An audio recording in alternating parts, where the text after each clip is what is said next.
Welcome to the first episode of Patterns of Behavior, where we deep dive into the people behind the crime.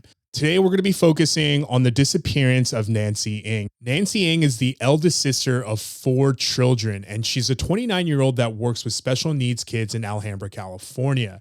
She's independent. She loves her family. She has a cat that she loves to spend time with, and she has a loving boyfriend. And Nancy has a passion for yoga, so much so that she goes regularly on a weekly basis and even went on a yoga retreat last year. Now, this is an ongoing investigation as this just happened barely over 5 weeks ago. On the week of October 16, 2023, so just barely 5 weeks ago, a group of yoga enthusiasts head to Guatemala to this beautiful location known as Lake Aititlan. Lake Aititlan is a gorgeous, beautiful lake. If you look at all of the videos, you see this serene, tropical blue water, crystal clear looking, but the location is about a mile high because this lake was originally a volcanic crater that filled up with water. On that week of mid-October, this group of 10 arrives at this location in Lake Aititlan. Now, it's at least the second year that they've done this exact trip with a lot of people from the same group as the first year in the same lake. So 10 people arrive in mid-October to Lake Aititlan, Guatemala for this week-long yoga retreat. Now, of the 10 people, there are 9 yoga members, I guess you could call them, and 1 yoga instructor who's actually the host for this yoga retreat. Now, the retreat that they're staying at is lakeside to Lake Aititlan. And Lake Aititlan is pretty huge, actually. It's 12 miles wide by like 16 miles long, or vice versa. It's a decently big lake. And at its deepest, it's about 1,000 feet. So it's a pretty deep lake as well. Now, the majority of the people at the yoga retreat are there to recharge and reconnect with themselves and find their inner peace. So if you can imagine the vibe of the retreat, it's very tranquil. It's very serene. In fact, every morning they have a solitary, quiet breakfast. And the days are filled meditating, doing yoga, reflecting. So it's a very calming retreat. Now, there are other activities, obviously, because you're right by a lake, but you're also amongst a very dense foresty area that's surrounding the lake. So there's a lot of outdoor activities that can be done in the area. Now, one of the days during the retreat, I believe the retreat was originally supposed to last for about 5-6 days. One of the days on Thursday, October 19th, they had a kayaking trip. Activity plan might be a better word. So the 10 people who are staying at the retreat, they go to this place called Kayak Guatemala, which is a kayak rental company. They rent out 10 kayaks. Now, the 2 owners of this retreat, the Beals, they actually see the 10 people from the yoga retreat. They rent them the kayaks. They literally watch them go onto the lake and then kayak out. In fact, one of their employees took this photo right after they got into the water and started paddling out into the lake. Now, a couple of hours goes by. We don't really know what they're doing, but I'm assuming they're just kind of like touring the lake, kind of getting a lay of the land. Again, if you look at the videos of the lake, it is beautiful. I mean, at different times of the day, the water is turquoise. It's decently calm, even though it is a self-enclosed lake. The water does get a little bit choppy, especially because the altitude is really high. And there are actually a lot of gas-powered boats that work on the lake as well to do tours, to do water lake stuff. So now a couple of hours goes by. Everyone's enjoying themselves on the lake. It's getting a little bit later in the afternoon, so majority of the group returns back to shore. But the owners of Kayak Guatemala are stating that only 8 out of the 10 kayaks that they rented out to this group returned later on that afternoon.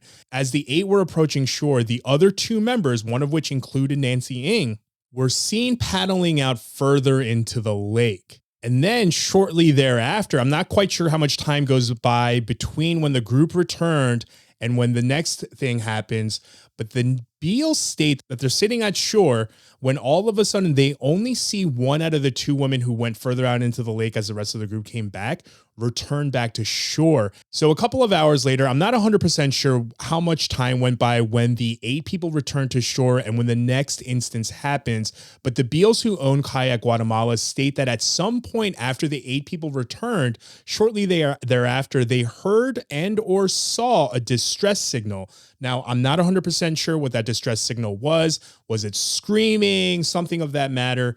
But then shortly thereafter that, they see the second woman that was not Nancy Ng that went out into the lake further with Nancy Ng return back to shore. And the Beals state that from this point on, they watched the yoga instructor console the other woman that was with Nancy, escort up the dock, past Kayak Guatemala without saying a word or settling the bill yet, and then they basically disappeared. Now, when the next morning the Beals wake up and then they realize that the bill hasn't been paid yet, they reach out to the resort where the yoga retreat is staying, only to learn that everyone has cleared out. Within about 8 to 12 hours after Nancy's disappearance, the whole rest of the 9 members of this yoga retreat have all left to go return back to the United States.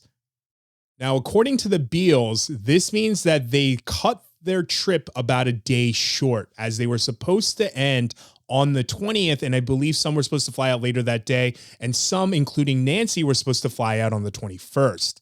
So that Thursday, October 19th, Nancy's parents are at home, and Nancy's dad receives a phone call out of the blue to state that Nancy has disappeared. And since then, it has been an absolute nightmare in trying to get the information needed to be able to find Nancy, which brings us to where we are today. Now, approximately about 3 weeks goes by before anyone outside of the immediate family and the people that went on the yoga retreat and people in Lake Aititlan hear anything about this case. So the 9 remaining members of the yoga retreat leave and return back to the United States. Now, at this point, I believe from based off of what the Beals stated, it takes about a day and a half to about 2 days before the missing person report is filed in Guatemala. So after the 9 members of the yoga retreat return back home to the United States, to the comfort of their own homes, by the way, unlike Nancy Ng, the Guatemalan police, after receiving the report that Nancy has disappeared, they commence a search on the lake. But unfortunately, they're only able to search for Nancy's body for 3 days, partially because of resources, but also because it's extremely hard to get those resources to this mile-high lake. And in fact, in order to continue the search for Nancy Ng, Nancy Ng's family has to hire a private search and rescue team to continue the search for her. Now, for those of you who follow me on TikTok, you know that I have been reporting on this case since about it broke the news during week 4, about a week and a half ago. And during that time, I've had the privilege of being in communication not only with the family, but with a contact within the search and rescue team. And from what I've heard during my conversation with the search and rescue team is that one of the days in the early on when they were looking for Nancy Ng, it actually took the team 9 hours to get from their base to reach the lake because the lake is so high up altitude wise and it's completely surrounded by mountains. If you look at this image right here, you can see that between the volcanoes, there are just mountains completely surrounding this lake. And now remember, this lake is about a mile high, which means that at that altitude with all of those mountains, the winds are highly unpredictable and strong. So he stated that one of the days that it actually took the search and rescue team about 9 hours to reach the lake because of all the unpredictable winds and not being able to fly the helicopter to get to the lake safely. And especially right after Nancy disappeared, there was a slight storm, I believe, which made it a little bit harder for the Guatemalan search and rescue team before the private team came in. So during the course of the next about 3 weeks, the private search and rescue team search about 90 to 95% of the lake to about a 5-foot depth. Anything deeper than that has not 100% been covered. I mean, sure, they can see a little bit lower than that, but the dive team were only able to cover a certain range so that they cover the whole perimeter of the actual lake. That combined with the fact that there recently has been some thunderstorms there that not only halted the search, but also made enough movement in the water to make things unpredictable. But the biggest hurdle in the road for the search and rescue team has been the fact that the only witness that was there with Nancy Ng in the middle of the lake, because remember, the other 8 members of the yoga retreat returned back to shore, has not been cooperative. This other woman that went out there with Nancy has not spoken to the family, has not spoken to the search and rescue team, even though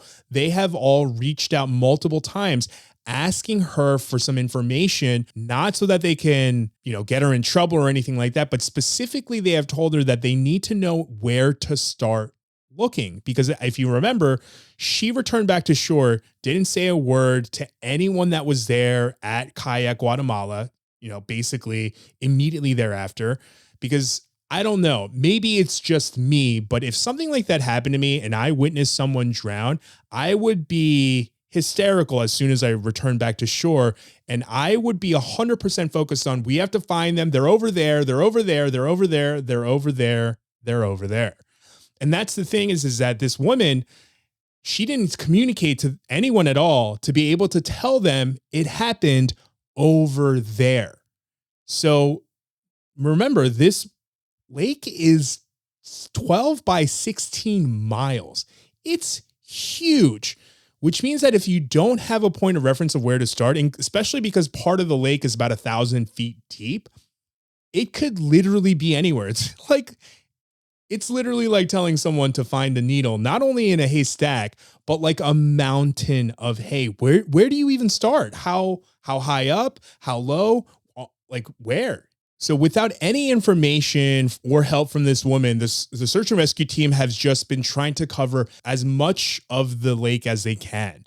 And to be able to cover all of that space, they unfortunately can't look too deep to try to just cover as much square footage as possible, making sure that they're tackling all of the shorelines. Because if anyone knows how the water works, typically it does bring bodies, it pushes them to shorelines very often than not. And because it's nearly a mile high, the air is extremely less dense, which means that you are more likely to sink. Because typically when bodies do go under, after a couple of days, about 2 to 3 days, when your body starts to break down, all of the gases start to form, which then fills up inside of your body cavity and basically makes your body balloon up, typically bringing your body back up to the surface. Now, unfortunately, because of the higher altitude where the lake is located, because the air is less dense, even with those gaseous bubbles, the body isn't going to be brought up because the air is less dense than at sea level. So as of 4 weeks after Nancy's disappearance, the search and rescue team, the private search and rescue team, actually covered and searched about 95 to about 99% of the lake, again, to about 5 feet deep. And unfortunately, they're having to restart the search, mostly because of the storms that happened in the area after Nancy's disappearance. Now, the divers on the search and rescue team don't have the equipment available to go up to those altitudes to be able to dive that deep. But even with equipment, the majority of divers can only go as far down as about 130 feet.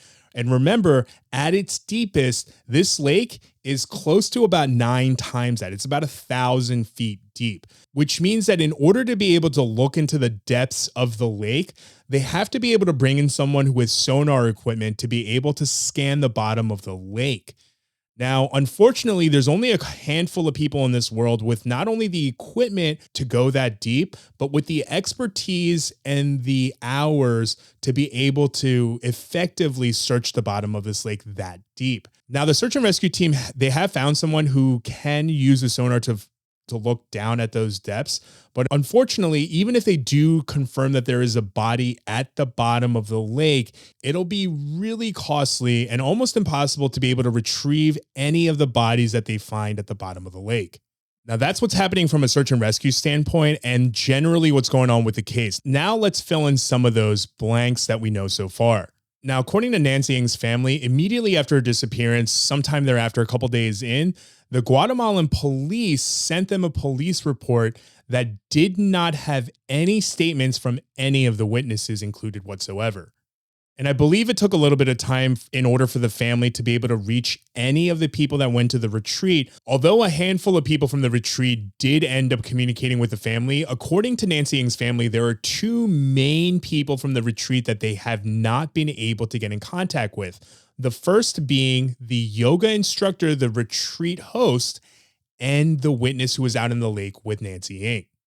Even for myself, when I started getting involved in this case, reporting it on TikTok, when I looked into who the yoga instructor was and the yoga retreat, by my second video, I'd found out who the yoga instructor's identity was before it had even been released a week later. And even during this time, there was not any activity on his social medias about Nancy's disappearance or anything of that sort. However, there were stories posted on the retreat this year up until the day that Nancy disappeared. So the yoga instructor, his name is Eddy Rimada, and he goes by Yogi Eddy on social media.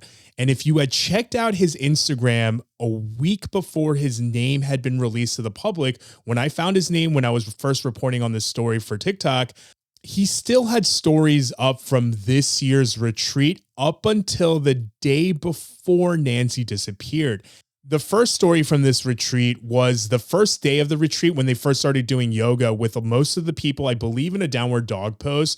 And one of those people was Nancy. Now, the subsequent stories after that included one of the morning breakfasts where Eddy shows himself walking down the stairs with the caption that they're all eating in silence and solitude, eating breakfast. And then he goes towards everyone eating breakfast on this beautiful patio that looks out into Lake Aititlan. And everyone is sitting at a table for two by themselves, eating breakfast, looking out onto the lake.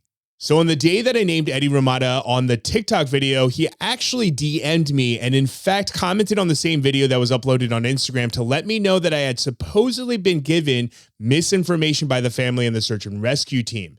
He also let me know that he had proof that he was going to upload soon. And later that evening, he sent me a DM of his plane ticket or a snapshot of what seemed to be his plane ticket, saying that he departed Guatemala on Saturday, October 21st, 2 days after Nancy disappeared. And originally, I had just kind of glossed over this information, even though I kind of was like, hey, this doesn't really prove anything because I don't know when you purchased this ticket or if it was actually used. So I kind of let it go. And then earlier this week, I kind of decided to look at that ticket again and use the information on the ticket that he sent me to look up to see if I could find a receipt. And the first thing that I noticed was that it was obviously a United Airlines ticket. So I went on United Airlines, plugged in all of the information that I had that he had given me on that snapshot, and was able to find this receipt that stated that he bought the ticket on October 20th, the day after Nancy disappeared, which means that hours after Nancy disappeared, he bought this plane ticket to leave Guatemala, to leave the country where his friend disappeared, to return back home, which seems to contradict what his and Christina's side are saying, that they did everything possible to try to find Nancy, which I would assume means that you would stick around longer than a couple of hours and then literally work with the authorities to try to tell them where the body is. But honestly, it just blows my mind that Eddy Rimada sent me this. I think he thought that he was trying to gaslight me into thinking that like, hey, how could I have fled the country if we didn't leave the country immediately thereafter, even though the owners of the kayak rental company through the media stated multiple times that they had left the resort for probably the airport about 8 to 12 hours after Nancy's disappearance. And none of this is to say that they were responsible for Nancy's disappearance, but it's just another piece that seems very suspicious activity for people who didn't do anything wrong.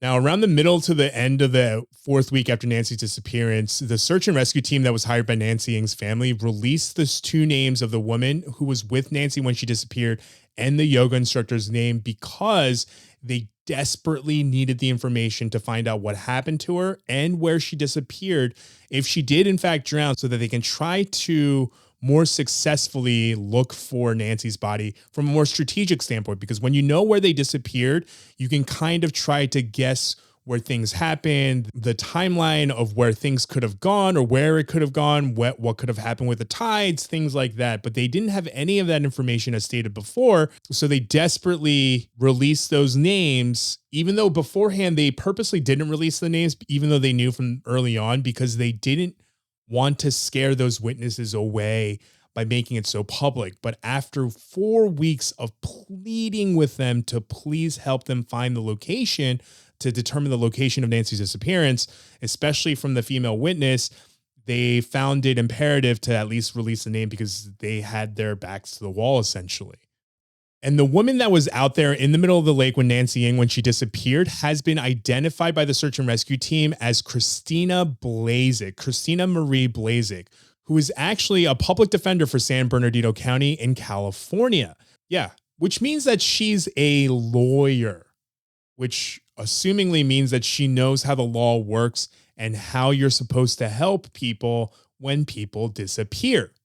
And for 4 weeks, she didn't say a single word, not to the family, to the public, or anybody. In fact, this woman returned from the retreat and immediately started going back to work and pretending like nothing even happened. Now, as a lawyer, I would assume that she should know well enough to know that that looks really suspicious. And then not only did it take her 4 weeks to finally say something, but when she did, it was actually through her lawyer, who is Christopher Gardner, who she knows through the public defender's office in San Bernardino County. And Christopher Gardner, her lawyer, earlier this summer of this year, he was actually investigated and sued by women who worked for him for the public defender's office in San Bernardino County, claiming and accusing Christopher Gardner of using his position as a public defender to coerce these women into sex.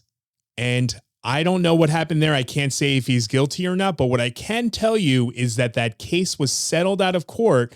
The county awarded the women $3 million, and Christopher Gardner is paying these women $40,000 out of his own pocket through a settlement as well.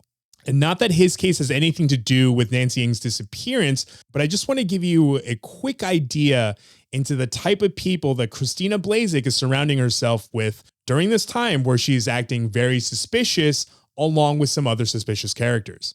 And through her lawyer, Christina Blakez had to make a couple of these statements that I'm going to read to you now. First off, Christopher stated this, and I quote, "My client did not go anywhere with Ng.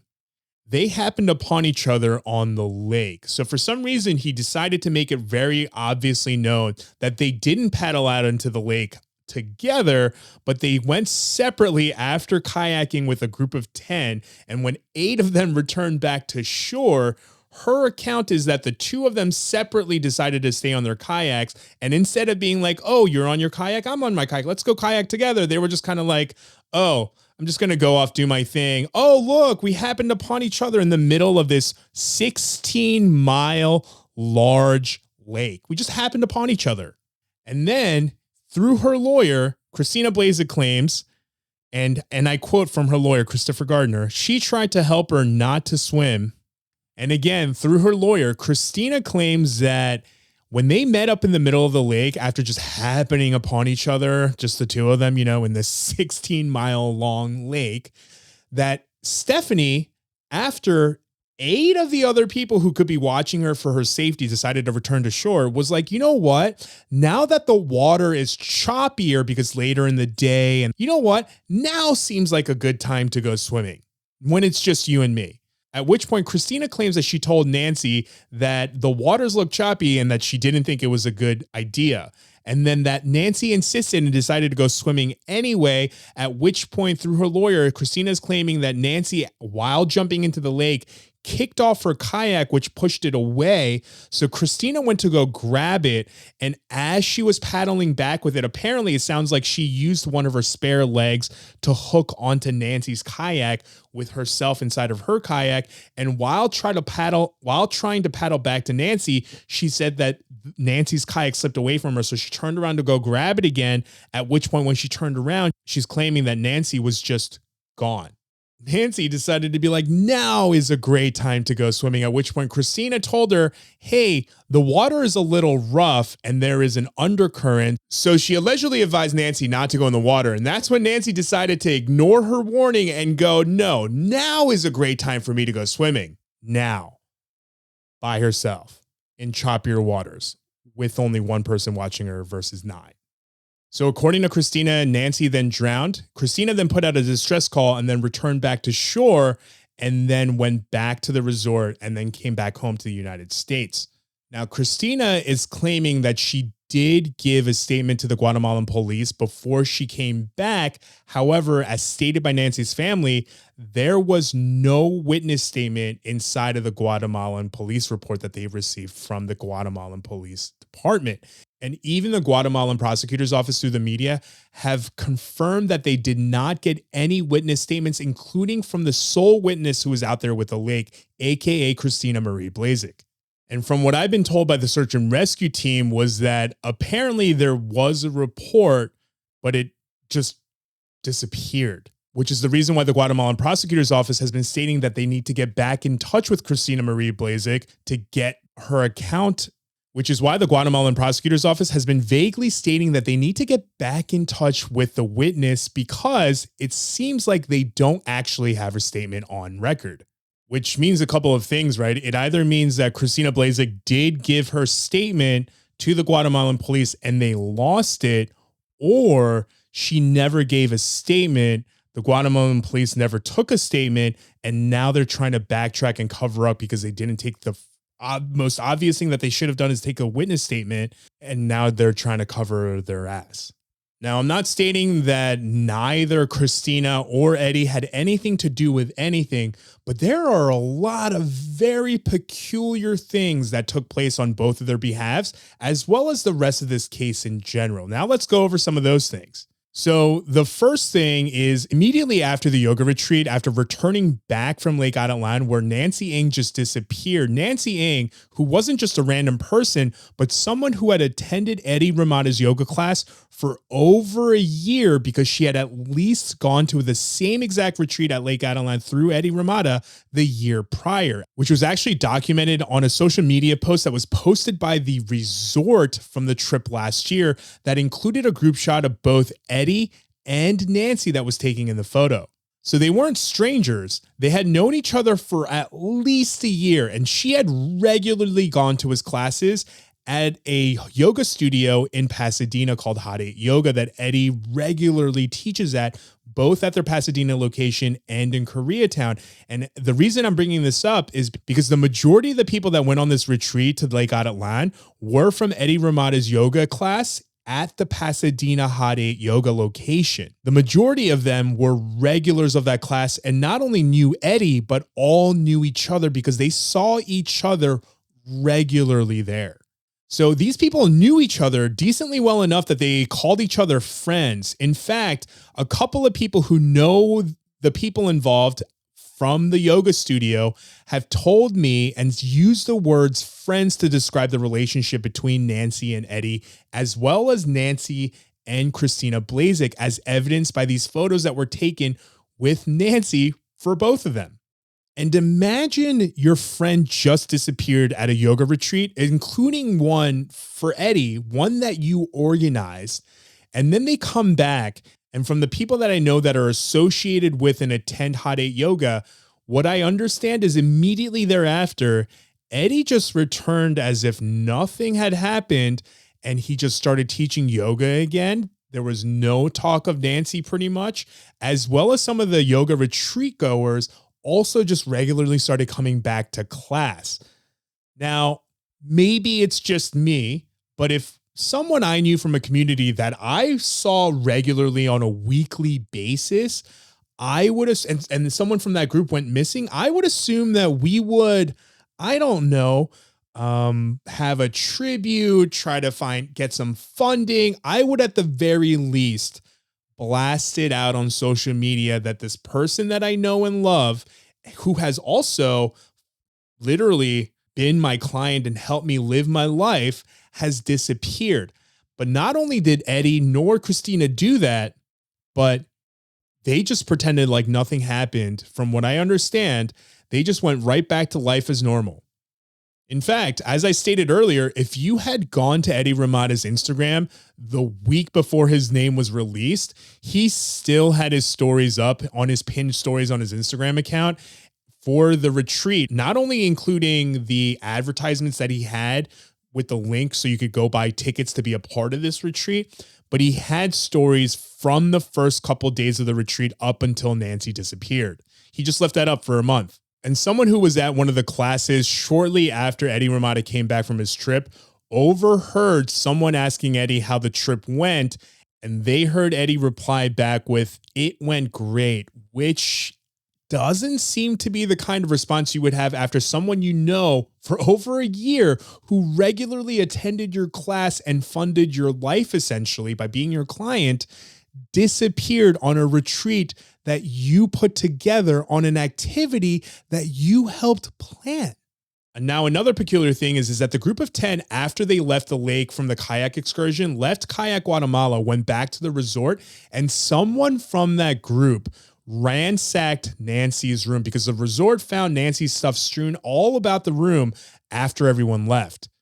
Now, when I heard that detail, for me personally, my mind immediately went towards maybe there were some substances involved, some light spiritual substances.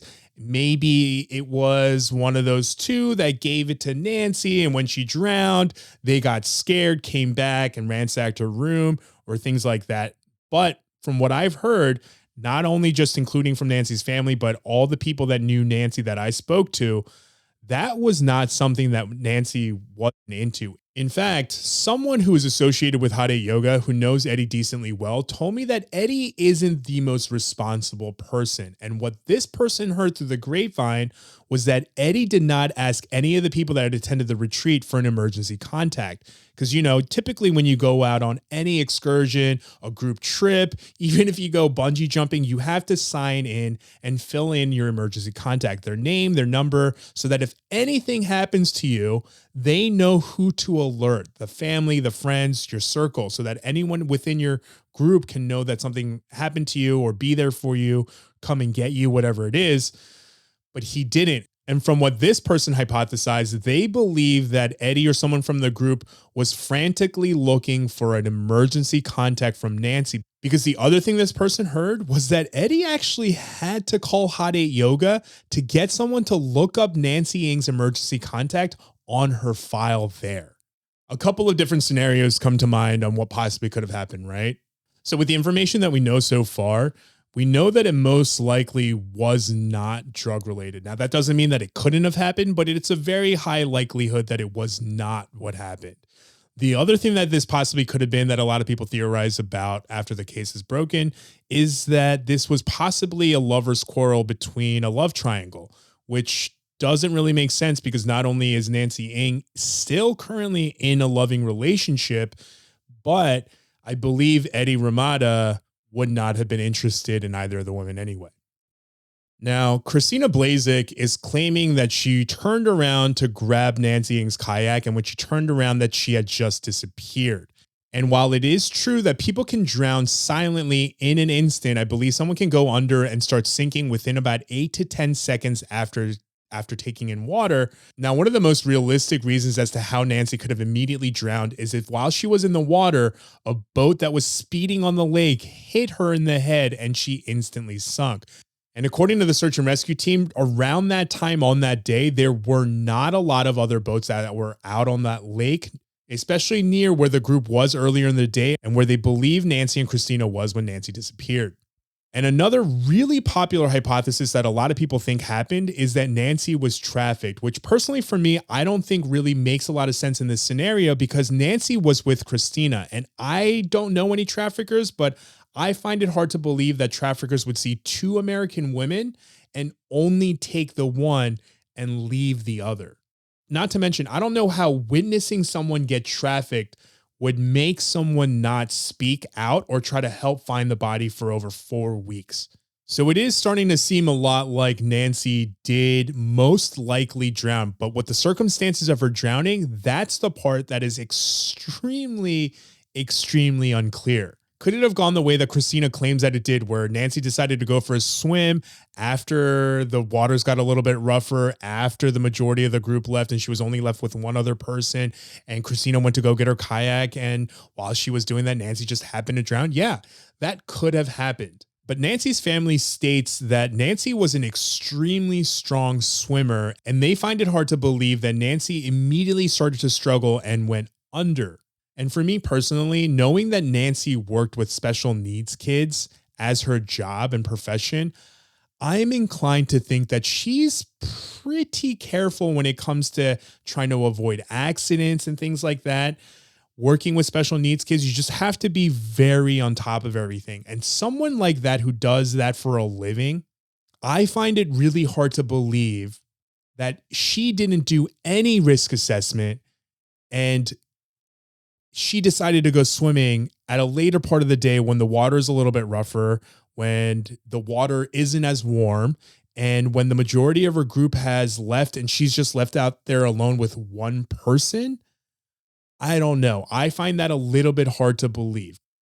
Now, it doesn't help that there is also a lot of folklore and legends that's tied with Lake Aititlan. For instance, some believe that there is a city of gold that sits at the bottom of the lake, or that a monster or a dragon lives 1,000 feet underneath the lake in the caves and catacombs. There's a story about how the Spaniards, when they first came to Guatemala, decided to try to find gold that was hidden in the hills and inside of the lake by the Mayans, and that those Spaniards never came back from that excursion.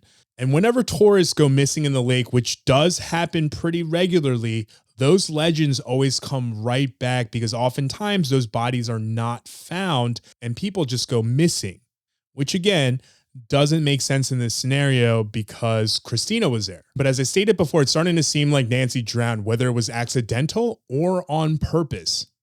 And even the drowning theory becomes very precarious and peculiar when you learn that the search and rescue team were unable to confirm that Nancy ever went into the water with the other witnesses. In fact, even Nancy's family have stated that all of the other witnesses outside of Christina, and I believe possibly Eddy, have stated that they did not see Nancy get off the kayak and go into the water at any point. Which means that the only person who supposedly saw Nancy get in the water was also the only person who took almost 4 weeks to even say anything about the incident, and only because her name had been released to the public. And again, I'm not insinuating in any shape or form that Christina Blakez or Eddy Rimada had anything to do with Nancy Ng's disappearance, but a lot of their behaviors during and immediately after have been very, very suspicious. And unfortunately, this is one of those cases where the more I find out, the more questions that I have. And so does the family. I mean, we're speaking about a dad who up until the 4th week was still hoping to get a ransom phone call in the middle of the night, because that means that Nancy is at least still alive.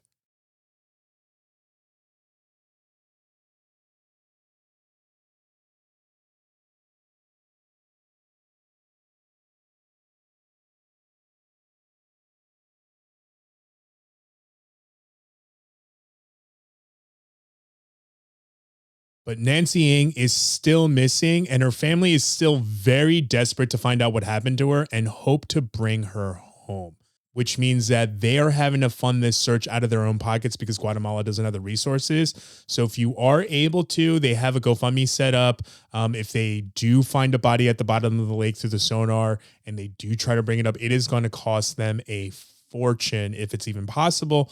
So if you can, please donate and help them out so that they can help bring Nancy home. Otherwise, thank you for joining me on the first episode of Patterns of Behavior, and make sure you tune in every week as we deep dive into the people behind the crime.